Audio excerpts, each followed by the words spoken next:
네, 이스라엘 백성들이 지금 광야 생활을 하고 있는데 이 앞에 에코가 나 있습니다.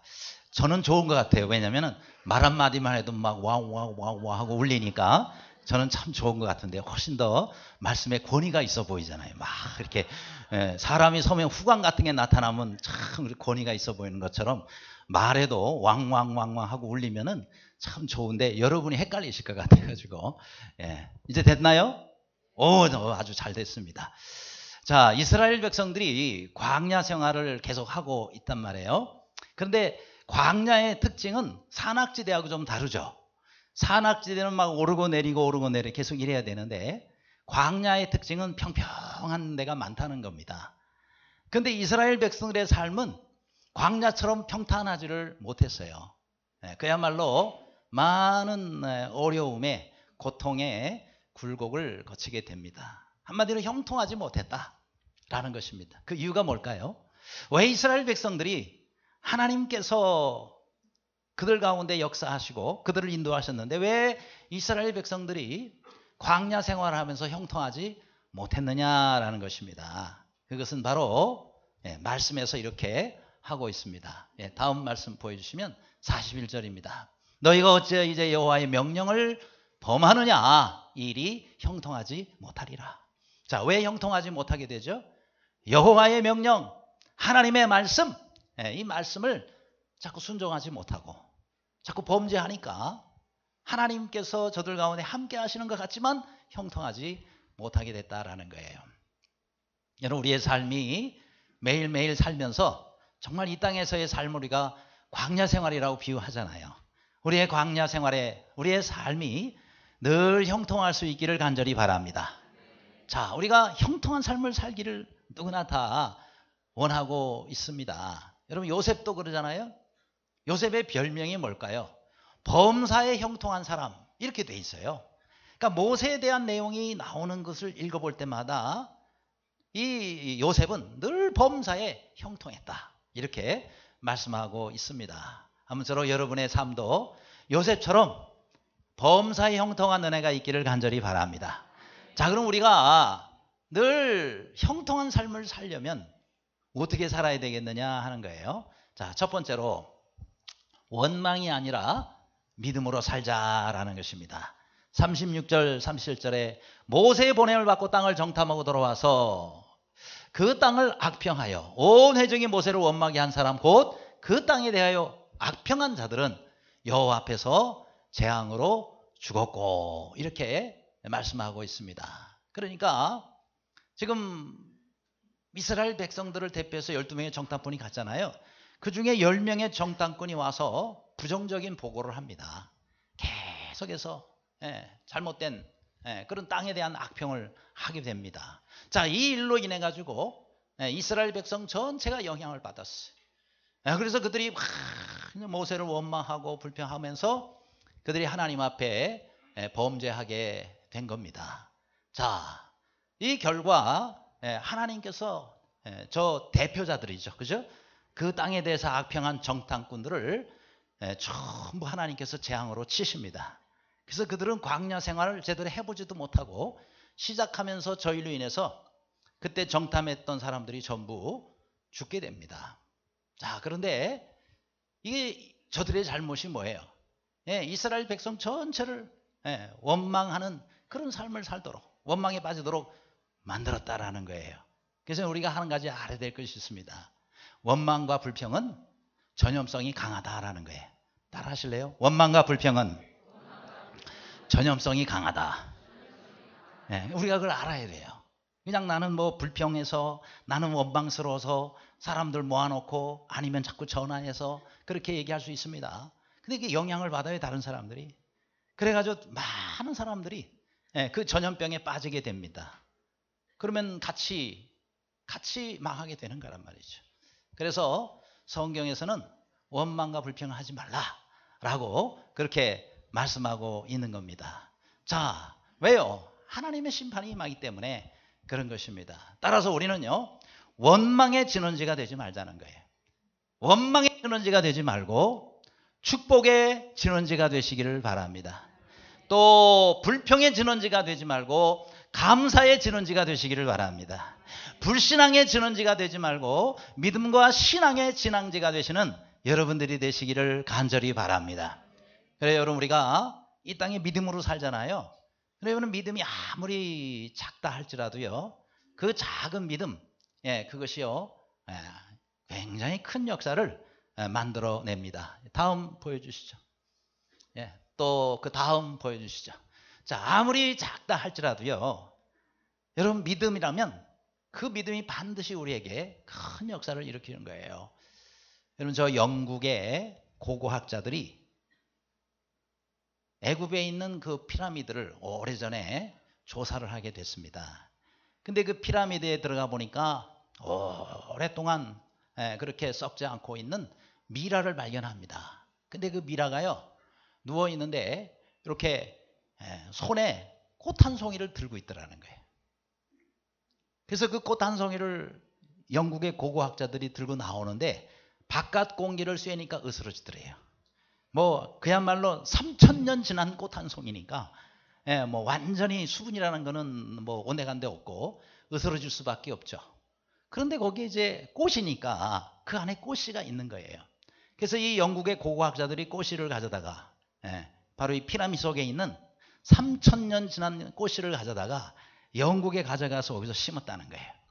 심었더니요, 이게 뿌리가 나고 싹이 나가지고 자라나는 거예요. 그래서 나중에 이제 꽃을 아주 아름답게 피는데, 바로 저런 꽃이죠. 그런데 이 꽃을 보니까 영국에서는 전혀 구경할 수 없었던, 한 번도 본 적이 없었던 꽃이라는 거예요. 그래서 이름을 지어줘야 되잖아요. 그래서 무슨 이름을 짓나 하다 보니까 이거를 이렇게 재배를 담당했던 스웨덴의 아주 유명한 그런 식물학자가 있어요. 그 사람 이름을 따가지고 달이라고 이름을 지은 겁니다. 오늘날 우리에게 알려져 있는 달리아라는 그 꽃 있죠. 이 꽃송이가 굉장히 풍성해요. 색깔도 굉장히 곱고 아름답고, 그게 바로 저 사진에 나오는 것처럼 달리아라고 하는 꽃입니다. 자, 그런데 여러분, 씨앗이요, 아무리 적다 할지라도, 아무리 오랜 세월 3000년이 지난다 할지라도 심으니까 다시 난단 말이에요. 왜요? 그 속에, 그 씨앗 속에 뭐가 있어요? 생명이 있기 때문에 그렇다 이 말이죠. 여러분, 믿음은 생명입니다. 여러분, 우리가 가지고 있는 믿음이 남들이 보기에 아무리 작아 보일지라도요, 여러분, 그것이 진정한 믿음이라면 여러분, 그 믿음은 반드시 역사한다는 겁니다. 따라서 뭐 남이 가지고 있는 믿음 함부로 판단하면 안 돼. 성경에도 겨자씨 하늘 만한 믿음이 너에게 있다 한다면 이 산더러 들려 저쪽으로 바다로 빠지거라 하도 그대로 이루어질 것이라고 말씀했습니다. 그래요, 여러분, 우리가 하나님께서 우리에게 주시는 믿음은 아무리 작다 할지라도 여러분, 그 믿음을 꼭 붙잡고 믿음으로 사시기를 바랍니다. 우리의 구원도, 우리의 영생도 믿음으로 말미암아 주어지는 거예요. 또 이 땅에서의 우리의 매일매일의 삶도 믿음에 의해서 이루어지는 겁니다. 아무쪼록 주님 나라 갈 때까지 어떤 환경 정평 가운데서도 여러분, 믿음을 붙잡으시고 믿음 가운데 사시기를 바랍니다. 믿음은 생명이에요. 아무리 시간이 오래 지나도, 아무리 그것이 작아 보여도 여러분, 그 믿음은 하나님의 놀라운 역사를 일으키는 씨가 되는 거예요. 그래서 늘 믿음을 붙잡고 사는 우리 모두가 되시기를 간절히 바랍니다. 자, 두 번째로 우리가 형통한 삶을 살면 뭘 가지고 살아야 되느냐? 후회가 아니라 회개함으로 살자라는 것입니다. 39절에 모세가 이 말로 이스라엘 모든 자손에게 알림해 백성이 크게 슬퍼하여 그랬어요. 자, 모세가 도대체 무슨 말을 했길래, 어떤 말을 전했길래 백성들이 크게 슬퍼했느냐? 바로 그 다음 절을 한번 보시면 바로 35절입니다. 나를 거역하는 악한 회중들은 이 광야에서 소멸되어 반드시 거기서 죽으리라. 이런 하나님의 말씀을 전해준 거예요. 그러니까 이 말을 들은 이스라엘 백성들이 낙심이 된 거죠. 그렇죠? 왜요? 가나안 땅에 들어가지도 못하고 광야에서 소멸돼서 반드시 죽으리라 그러는데, 아니 가나안 땅 가려고 여기까지 왔는데 말이죠, 못 들어간다는 거예요. 그러니 저들이 얼마나 낙심이 되겠습니까? 그렇죠? 그래서 이스라엘 백성들이 그때 한 것이 있어요. 뭐예요? 행동으로 그들이 결단을 합니다. 뭔 행동을 결단해요? 우리가 올라가자는 거예요. 어디로 올라가요? 예, 가나안 땅으로 올라가자는 거예요. 저 산꼭대기를 통해서, 그리고 그 산꼭대기 너머에 있는 가나안 땅으로 우리가 가자. 그렇게 저들이 결단하고 가자고 한 것입니다. 그런데 문제는 뭐죠? 예, 저들이 가자 하는 가나안 땅, 하나님은 이제 뭐라고 말씀하세요? 가지 말라고 다시 말씀하세요. 물론 그전에는 가라고 말씀했어요. 근데 이스라엘 백성이 어떻게 했어요? 가지 말자 그랬어요. 애굽으로 돌아가자 그랬어요. 그럴 때 하나님이 진노하시고 그들에게 재앙을 내리신 겁니다. 그런데 이제 와서 이스라엘 백성이 어떻게 해요? 이제 올라가자는 거예요. 하나님께서는 너희가 올라가지 말라, 그리고 광야에서 너희가 다 죽으리라고 말씀하시니까 이스라엘 백성들이 그제서야 어디로요? 가나안 땅으로 올라가자는 거예요. 근데 문제는 하나님께서 지금 가나안 땅으로 가자라고 말씀하시느냐? 아닙니다. 그렇죠? 자, 그 다음 성경에 말씀을 보여주시기 바랍니다. 40절입니다. 우리가 여호와의 허락하신 곳으로 올라가리니 우리가 범죄하였습니다. 자, 이 말씀을 그대로 살펴보면 그들이 이제는 좀 회개한 것 같아요. 왜요? 우리가 범죄했다 그랬고, 그리고 하나님께서 말씀하신 그곳을 안 가서 어려워졌으니까 우리가 올라가자. 여기까지만 보면 이들이 회개한 것 같아요. 왜요? 안 했을 때 어려워졌으니까 이제 우리가 합시다 라고 하는 얘기입니다. 그런데 문제가 뭡니까? 네, 이거 자체가 불순종이라는 사실입니다. 왜요? 이스라엘 백성들이 처음에 올라가라라고 했을 때 올라갔으면 순종인데 안 올라가고 애굽으로 돌아갔자 그랬잖아요. 불순종을 저질렀어요. 그 다음에 이제는 하나님께서 너희는 올라가지 말라 그랬어요. 어디로요? 광야길로 들어가라라고 하나님께서 말씀하십니다. 그렇죠? 자, 25절에 말씀하잖아요. 너희는 내일 돌이켜 홍해 길을 따라 광야로 들어갈지니라. 따라 하실래요? 광야로 들어갈지니라. 분명히 광야로 들어가라고 하나님이 명령하셨어요. 그러면 순종해야 되지 않아요? 그렇죠? 아무리 다시 가나안 땅으로 가고 싶어도 하나님께서 광야로 들어가라 그러면 아멘! 그리고 광야로 들어가야 되는 거예요. 그런데 이들은 광야로 들어가지 아니합니다. 어디로 가요? 가나안 땅으로 들어가자고 산꼭대기로 올라간다는 거예요. 뭐예요? 불순종입니다. 그렇죠? 불순종의 길로 이들이 간다 하는 거예요. 그러니까 하나님께서 가라 하실 때는 안 가고, 가지 말라 하실 때는 또 가고. 이거 무슨 신앙이라고 그러죠? 청개구리 신앙이라는 거예요. 안 좋게 말하면 청개구리 심보고, 아무튼 신앙자를 거기다 구태여 붙이자 그러면, 왜냐면 다 그래도 하나님 믿는다는 사람들이니까 신앙자를 그래도 붙여주자고요. 그러면은 무슨 신앙이냐? 청개구리 신앙이에요. 아시죠? 하라 그럴 때는 안 하고, 하지 말라 그러면 또 하려 그러고, 이게 이제 청개구리 신앙이란. 우리가 그럴 수 있습니다. 그렇죠? 여러분, 주님이 말씀하시면 주님이 말씀하실 때에 순종하시기를 바랍니다. 그래야 되는 거예요. 여러분, 그래야 그 사람이 진정으로 회개했다라고 말할 수가 있는 것입니다. 저들이 왜 자꾸 올라가려고 그래요? 회개하지 아니하고 후회로 그쳤기 때문에. 그렇죠? 후회의 특징이 뭐예요? 후회하고 또 하고, 후회하고 또 하고. 이게 회개 안 한 거예요. 여러분, 회개라는 것은 끊어버리는 거예요. 자신의 잘못한 행동을 끊을 뿐만 아니라 다시 그 길로 가지 않는 거예요.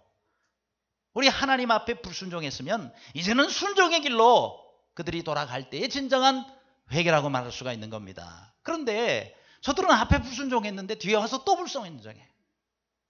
그냥 후회로 그치는 거죠. 그래서 여기 39절에 크게 슬퍼하여 그랬어요. 그죠? 슬퍼하고 또 범죄하고, 슬퍼하고 또 범죄하고, 이런 모습입니다. 아무쪼록 우리 하나님께서 우리에게 말씀하실 때 내 마음에 들든 들지 않든, 또 어려운 일이든 쉬운 일이든 간에 주님의 말씀이라면 순종하시기를 바랍니다. 순종하는 자에게 하나님의 은혜를 주시는 거예요. 순종하는 자가 진정한 회개의 삶을 사는 겁니다. 그런 사람이 비로소 뭐예요? 하나님께서 말씀하시는 형통한 삶을 살 수 있는 것이다 라는 겁니다. 세 번째로, 자, 우리가 또 형통한 삶은 어떤 삶이냐? 혼자가 아니라 하나님과 함께하는 삶입니다. 자, 43절 다 같이 읽습니다. 시작. 아말렉인과 가나인이 너희 앞에 있으니 너희가 그 칼에 망하리라. 너희가 여호와를 배반하였으니 여호와께서 너희와 함께하지 아니하시리라. 아멘. 자, 우리 하나님께서 막으셨단 말이죠. 그래서 이 말씀을 가지고 모세가 이스라엘 백성들에게 가서 그들에게 경고합니다. 올라가지 말라. 그죠? 아말렉인과 가나안인들이 너희 앞에 있으니 너희가 그들을 향해서 갈 때에 너희는 그 칼에 망하리란 말이죠. 그러니 가지 말아라라고 하나님께서 막으시고 또 붙잡으십니다. 그러니까 이 말씀을 듣고 제대로 회개한 사람은 안 갈 텐데 지금 이스라엘 백성들은 후회하는 단계에 있기 때문에 올라가지 말라 그러는데 올라가는 겁니다. 그렇죠? 그러니까 올라가지 말라는, 너희 혼자 올라가지 말라는 얘기는 한 사람이 올라간다는 말이 아니에요. 그것은 이스라엘 백성 전체가 지금 움직이고 있는데 하나님께서 함께하지 아니하시기 때문에 너희 혼자 올라가는 것이다, 이런 말입니다. 그렇죠? 그러니까 너희 스스로 불순종하고 너희 혼자 가지 말아라. 하나님이 함께하지 아니할 것이라고 말씀하는 겁니다. 그리고 아무리 많은 사람이 나와 함께해도요, 하나님이 함께하시지 않는 것은 혼자 가는 거나 마찬가지예요. 그죠? 근데 나 혼자예요. 모든 사람들이 다 나를 반대한다 할지라도 나 혼자이지만 내가 하나님의 뜻 안에 있을 때 하나님 누구와 함께 하세요? 나와 함께 하신단 말이죠. 그죠? 그러면 나 혼자가 아니에요. 아무리 나 혼자 외롭게 있을지라도 하나님이 나와 함께 하시면 혼자가 아니란 말이죠. 왜요? 능력의 하나님, 전지전능하신 하나님이 나와 함께 하시기 때문에 그거는 혼자가 아니란 말이죠. 그렇죠? 그러니까 내가 하려고 하는데 많은 사람이 함께하고 많은 사람이 도와주고 많은 능력 있는 사람들이 함께한다 할지라도 하나님이 함께하시지 않으면 그건 헛된 것이다, 이 말입니다. 우리가 그거를 마음에 새겨야 되는 거예요. 그러니까 기준이 뭐냐? 기준이 내가 하는데 얼마나 많은 사람들이 나를 도와주고 얼마나 많은 사람이 나와 함께, 이게 기준이 돼서는 안 되고, 과연 내가 하고자 하는 일이 하나님이 기뻐하시는 일이냐, 하나님의 뜻 가운데서 내가 일을 하고 있느냐, 그게 중요하다는 사실입니다. 그런데 이스라엘 백성들은 그렇게 하지를 못했습니다. 그래서 그들은 하나님께서 함께 하시지 아니하는 그 길을 가게 된 거예요. 그래서 어디로 가요? 산 꼭대기로 올라간 겁니다. 자, 44절에 그들이 그래도 산 꼭대기로 올라갔고 말씀입니다. 자, 여기서 중요한 단어가 하나 나옵니다. 그래도라는 단어입니다. 그래도가 뭐예요? 모세가 올라가지 말라고 경고했어도, 칼에 망하리라 말씀했어도, 하나님께서 막으신다 할지라도, 그 얘기예요. 그렇죠? 올라가는 거예요. 고집 부리고 올라가는, 이게 고집이에요. 하나님이 하지 말라 그러시는데도 하는 거, 이게 고집이에요. 그죠? 그런데 많은 사람들이 반대한다 할지라도 하나님이 함께 하신 일이라면 나 혼자라도 한다, 이건 고집이 아니에요. 그렇죠? 그건 확신입니다. 그건 믿음이에요. 여러분, 우리가 고집대로 살지 말고 믿음대로 사시기를 바랍니다. 자, 옆 사람이 한 번만 인사합시다. 고집대로 살지 말고 믿음대로 삽시다. 시작. 고집대로 살지 말고. 그래서 고집 센 사람들이 위험한 거예요.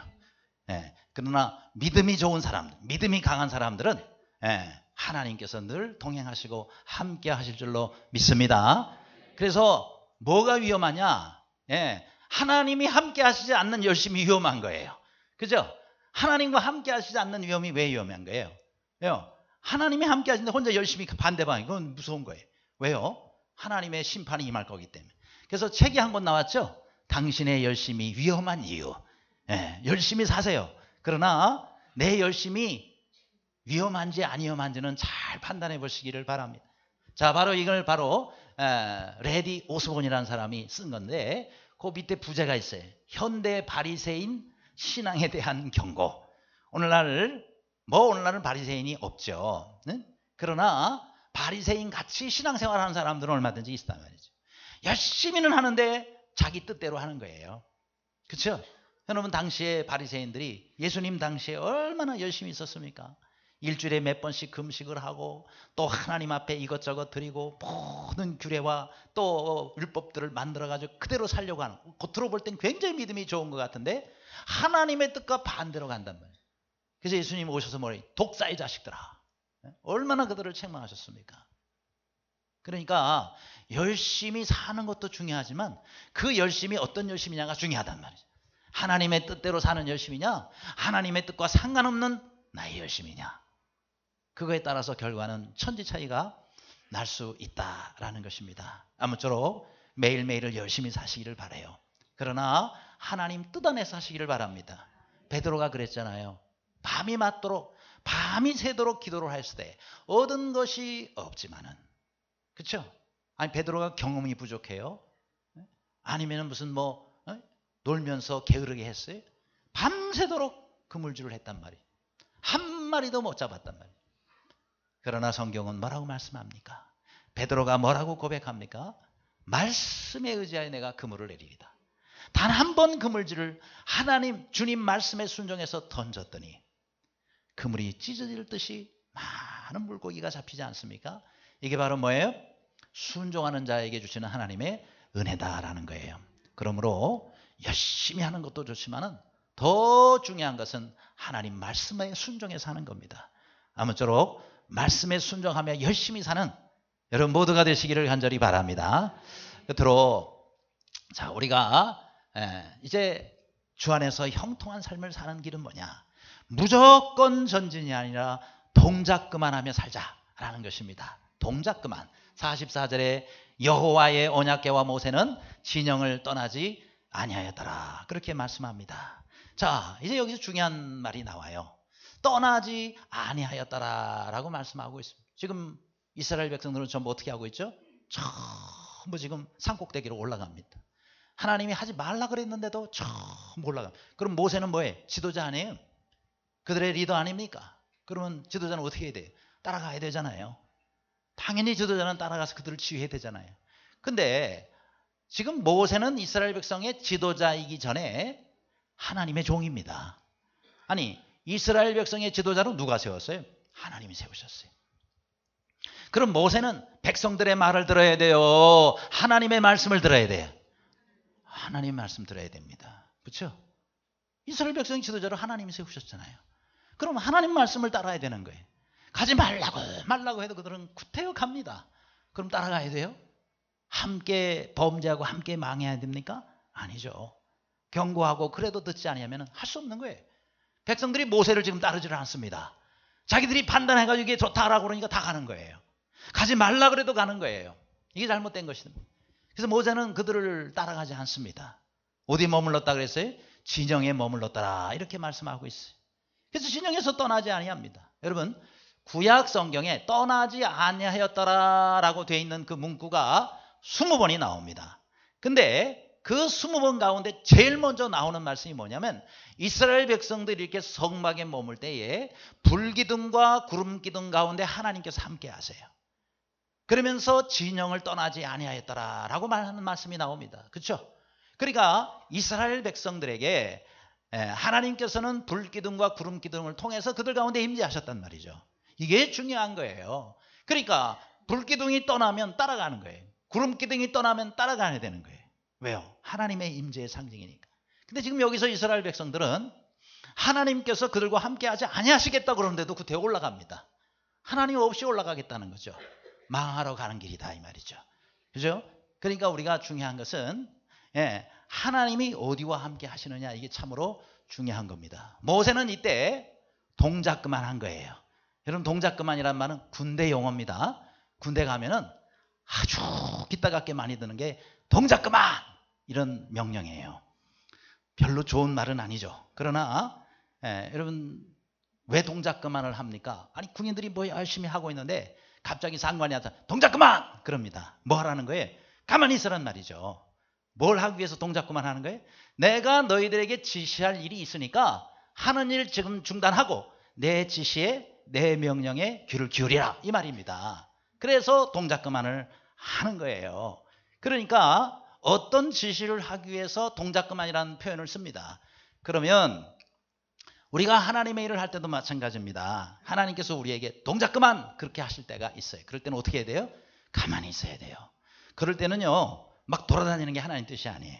가만히 있는 게 하나님의 뜻입니다. 아멘. 또 하나가 있어요. 잘 모를 때가 있죠. 그렇죠? 내가 이 일을 하는 게 하나님의 뜻인지 안 하는 게 하나님의 뜻인지 성경에도 안 나오고, 그렇다고 무슨 뭐 계시로 들리는 것도 아니고, 그럴 때는 어떻게 하면 좋을까요? 가만히 있는 게 하나님의 뜻이에요. 왜 그런지 아세요? 예를 들을게요. 내가 지금 다니고 있는 직장 힘들고 마음에 안 들어요. 이 직장 그만두고 싶어. 그래서 그만둘까 말까. 그런데 하나님 뜻에 의해서 하는 게 좋잖아요. 그렇죠? 그래서 하나님, 근데 기도하는데도 떠나라 하는 음성도 안 들리고 있어라 하는 음성도 안 들려요. 그럴 때 어떻게 하면 좋을까요? 응? 어떻게 하면 좋을까요? 제일 좋은 방법을 제가 말씀드릴게요. 하나님의 뜻을 제가 말씀드릴게요. 그럴 때는요, 가만히 계시는 게 하나님 뜻이에요. 어떤 분은 모르니까 떠난대요. 모르는데 왜 떠나요? 하나님이 언제 떠나라 그랬어요? 떠나라고 하지 않을 때는 가만히 계시기를 바랍니다.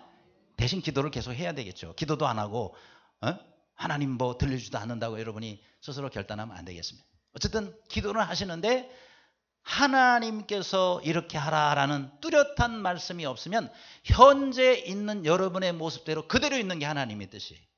동작 그만 하고 그대로 있는 게 하나님의 뜻인 것을 믿으시기 바랍니다. 그러면 나중에 하나님께서 하나님의 때에 말씀해 주실 때가 있어요. 그때는 또 떠나라 하시면 떠나면 되고, 그대로 있으라 하면 있으면 되고, 그렇게 여러분이 선택하시는 거예요. 많은 경우에 하나님의 뜻을 잘 모를 때는 그대로 현재 있는 곳에 여러분이 있는 것이 하나님의 뜻입니다. 하나님께서 가르쳐주시지 않았는데 여러분이 결단하는 것은, 그것은 불순종이요, 그 다음 잘못된 결정을 하는 그런 결단이다라는 것입니다. 자, 그런데 이스라엘 백성들이 이때 불순종하고 어떻게 해요? 떠났다 그랬어요. 하나님이 함께 하시지 않는데도 산꼭대기로 올라가요. 어떻게 됐죠? 대적들을 만나죠. 아말렉인과 가나안인. 하나님 말씀대로 그들이 전쟁에 패하고 말이죠. 그러고는 도망하는 겁니다. 팍 걸음만 날 살려라. 나오네요. 그래서 어디까지 쫓겨가요? 호르마까지, 멀리까지 쫓겨가면 수많은 사람들이 또 죽게 됩니다. 그런데 여기서 나오는 지역 이름, 저 호르마라는 지역 이름이 중요합니다.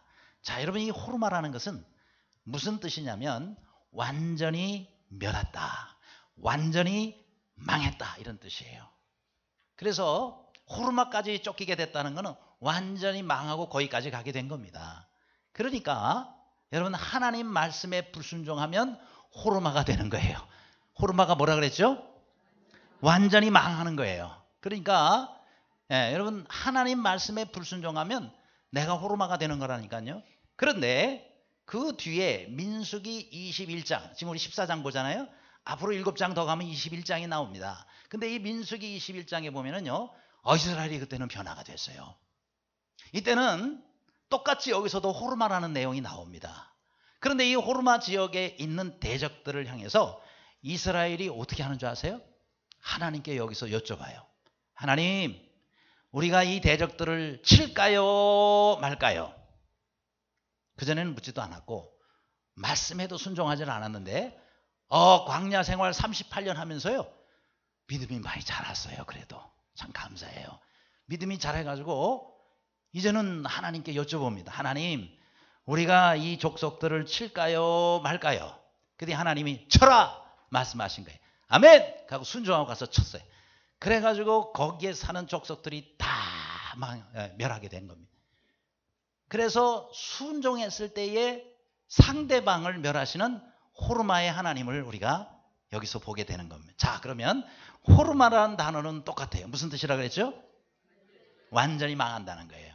그러니까 내가 순종하면 상대방이 호르마가 되고요, 내가 불순종을 하면 내가 호르마가 되는 거예요.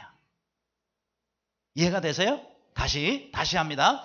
자, 내가 순종하면 상대방이 호르마가 되고, 내가 불순종을 하면 내가 호르마가 되는 거예요. 호르마는 완전히 망한다 이 말이니까. 자, 우리 옆 사람에게 이걸 얘기하세요. 내가 불순종하면 내가 호르마가 되고, 내가 순종하면 상대방이 호르마가 된다. 시작. 내가 순종하면 상대방이. 내가 불순종하면 내가 호르마가 된다. 아멘. 예. 집에 가서 또 막 헷갈리는 일이 없기를 바라요. 예. 왜냐하면 이 호르마라는 거는 완전히 망한다는 뜻이, 누가 망하느냐. 근데 누구한테 달려있느냐? 나한테 달려있는 거예요.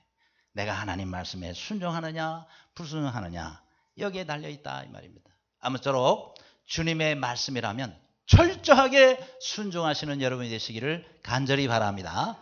자, 여러분, 저 미국에는요 장로교가 역시 있어요. 장로교단이. 그런데 우리나라에도 장로교단이 많이 있잖아요. 그 중에 양대 산맥이라고 이렇게 일반적으로 사람들이 표현을 합니다. 그래서 우리나라의 장로교의 양대 산맥처럼 돼 있는 큰 두 교단이라면 대한예수교 장로의 합동교단과 통합교단이 있어요. 그런 건 아세요? 모르셔도 돼요. 그런데 우리 장로교는 미국 장로교로부터 왔어요. 근데 미국 장로교도 장로교의 양대 산맥이 있어요. 하나는 PCA 교단과 하나는 PCUSA 교단과, 둘 다 미국의 장로교단입니다. 이게 양대 산맥이에요. 그런데 우리 교단은, 우리 합동교단은 PCA 교단하고 신학적 성향이 비슷해요. 통합 측은 PCUSA하고 비슷하다 그래요. 그런데 미국의 이 PCUSA 장로교단이, 양대 산맥 중 하나인 이 교단이 2015년도, 그러니까 지금으로부터 3년 전에 2015년도 3월 달에 헌법을 바꿔요. 동성결혼을 허용하는 그런 헌법으로 바꾸게 됩니다. 뭐라고 헌법을 바꿨느냐면, 여기 PCUSA 그 헌법에 그전에는 어떻게 되어 있었냐면, 결혼에 대한 정의, 남녀 간에 결혼을 하잖아요. 결혼에 대한 정의가 그전에는 어떻게 되어 있었냐면은, 결혼이란 남자 한 사람과 여자 한 사람이 결합을 하는 것이다, 이렇게 표현이 되어 있었어요. 그런데 2015년도 3월 달에 이 교단 헌법을 어떻게 바꾸느냐면, 결혼이란 두 사람의 결합으로 이렇게 표현을 해요. 뭐가 달라요? 남자 한 사람, 여자 한 사람 둘이 만나서 결혼하는 거는, 이거는 일반적인 우리 전통적인 결혼 그 개념이잖아요. 근데 이거를 헌법을 바꿔버려요. 두 사람이 만나 결합하는 걸로. 그러면 뭐가 되는 거예요? 남자 두 사람 만나도 되는 거예요, 결혼이. 여자 두 사람 만나서 결혼해도 되는 거예요. 이렇게 헌법을 바꿔놔. 이건 뭐예요?